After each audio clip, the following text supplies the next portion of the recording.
नमस्कार, आदाब। आप सुन रहे हैं इंडिया हेडलाइंस न्यूज पॉडकास्ट। आइए नजर डालते हैं आज की कुछ खास सुर्खियों पर।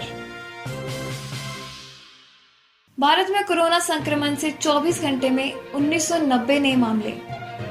पश्चिम बंगाल सरकार और मुख्यमंत्री ममता बनर्जी के खिलाफ धरने पर बैठे कैलाश विजयवर्गीय। कर्नाटक के मुख्यमंत्री बीएस येदियुरप्पा ने रविवार को वासव जयंती मनाई। अफ्रीकी देश में तेजी से स्क्रीनिंग और टेस्टिंग की रणनीति अपनाई जा रही है। कोरोना वायरस से तेल के कारोबार को गहरा नुकसान। अब खबरें विस्तार से। भारत में कोरोना वायरस संक्रमितों की संख्या में तेजी से बढ़ोतरी हो रही है। पिछले 24 घंटे में देश भर में 49 लोगों की मौत हुई, जबकि 1990 नए मामले सामने आए हैं। ये संक्रमित की संख्या में एक दिन का सबसे बड़ा उछाल है। देश में अब तक कुल 824 लोग कोरोना से जान गंवा चुके हैं, जबकि 26,496 लोग संक्रमित हैं। हालांकि कोरोना से उबरने वाले लोगों की संख्या भी तेजी से बढ़ रही है। अब तक 5,804 लोग ठीक होकर अपने घर जा चुके हैं। ये कुल केसों के 20% से भी ज्यादा है। देश में कोरोना वायरस संक्रमितों की संख्या लगातार बढ़ती जा रही है। प्रधानमंत्री नरेंद्र मोदी की तरफ से 15 अप्रैल को लगाए गए लॉकडाउन फेज 2 के 10 दिन में ही संक्रमण के मामले 2 गुना हो गए। देश में कोरोना वायरस के बढ़ते मामलों के बीच देश के कुछ राज्य लॉकडाउन की सीमा बढ़ाने पर विचार कर रहे हैं। एक दिन पहले ही दिल्ली के स्वास्थ्य मंत्री सत्येंद्र जैन और पंजाब के स्वास्थ्य मंत्री ने कहा था कि वे 3 मई के बाद लॉकडाउन बढ़ाए जाने को लेकर चर्चा करेंगे।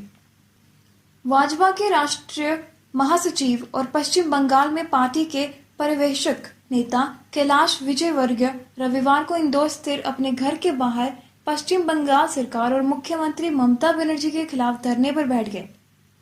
विजयवर्गीय ने ममता बनर्जी के खिलाफ कोरोना महामारी के वक्त केंद्र के साथ सहयोग न करने का आरोप लगाया है।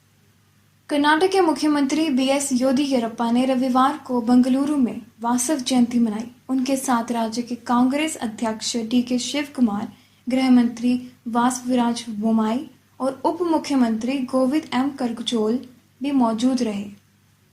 अफ्रीकी देश आक्रामक तरीके से स्क्रीनिंग और टेस्टिंग की रणनीति अपना रहे हैं। कोविड-19 से बचने के तरीके में से ये सबसे महत्वपूर्ण रणनीति है, जिसे अफ्रीकी देश अपने पूरे क्षमता के अनुसार अपना रहे हैं।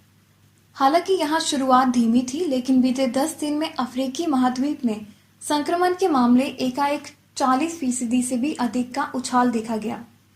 बीते 10 दिन में यहाँ संक्रमण के मामले बढ़कर 28,000 हो गए हैं और इसके साथ ही मरने वालों की संख्या भी बढ़ी है।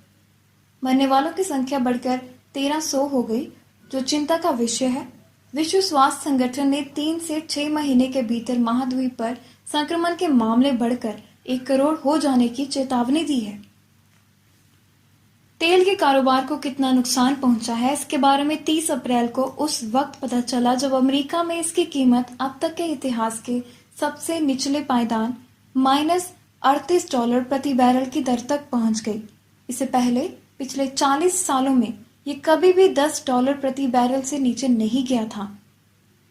कोरोना वायरस से हुए लॉकडाउन ने बाजार में तेल की मांग भयानक रूप से कम कर दी है, क्योंकि इस समय लोग यात्राएं नहीं कर रहे हैं। इसका असर किसी भी वित्तीय संकट, मंदी और युद्ध से ज्यादा हुआ है। अब अमेरिका के पास इतना तेल है कि उसके पास रखने की जगह नहीं। इंडस्ट्रीज के विशेषज्ञों का कहना है कि ये आने वाले दिनों में संकट कम होता नहीं दिख रहा, क्योंकि ये हालात हफ्तों या फिर महीनों में नहीं ठीक होने वाले। अमेरिका के इंडिपेंडेंट पेट्रोलियम एसोसिएशन में अर्थशास्त्र और अंतर्राष्ट्रीय मामलों के उपाध्यक्ष फ्रेडरिक लॉरेंस का कहना है, जिन चीजों के होने का आशंका थी वो उम्मीद से बहुत पहले खराब होनी शुरू हो गई है। पाइपलाइन कंपनियों की ओर से लोगों को नोटिस मिल रहा है कि कहा जा रहा है वे अब और कच्चा तेल नहीं ले सकते। इसका मतलब हुआ कि कल को तेल के कुएं बंद करने की नौबत आने वाली है। आज के लिए इतना ही। बने रहिए इंडिया हेडलाइंस के साथ। हमें दीजिए इजाजत। नमस्कार।